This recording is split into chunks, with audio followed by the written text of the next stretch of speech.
বন্ধুরা, আমরা আজকে চলে এসেছি ঝাড়গ্রামের ঐতিহ্যবাহী সাবিত্রী মায়ের মন্দিরে। সাবিত্রী মায়ের মন্দির ঝাড়গ্রাম রাজপরিবারের পবিত্র মাতৃ মন্দির।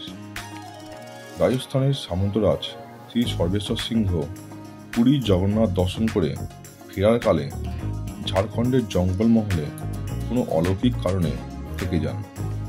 তৎকালীন মাল রাজাকে পরাজিত করে মলদেব উপাধি নেন।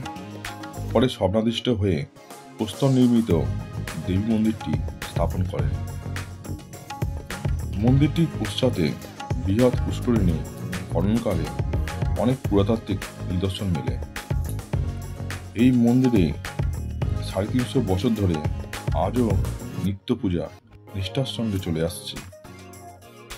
মন্দির নিকটস্থ প্রাঙ্গণে ঈদ পূজা প্রায় খ্রিস্টপূর্ব ১২০০ সাল থেকে সাড়ম্বরে পালিত হয়ে আসছে।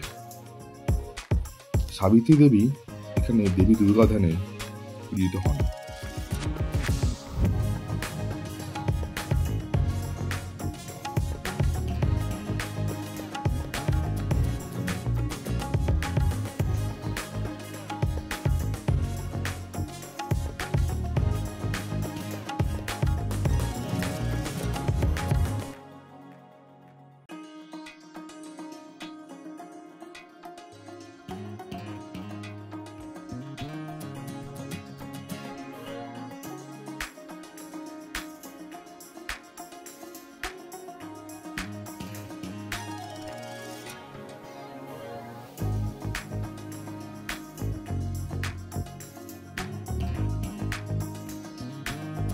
ঝাড়গ্রাম স্টেশন থেকে টোটো করে খুব সহজেই আসা যায় এই মন্দিরে, এবং এই মন্দিরের সঙ্গে সঙ্গে ঝাড়গ্রামের অন্যান্য দর্শনীয় স্থানগুলিও দর্শন করা যায়।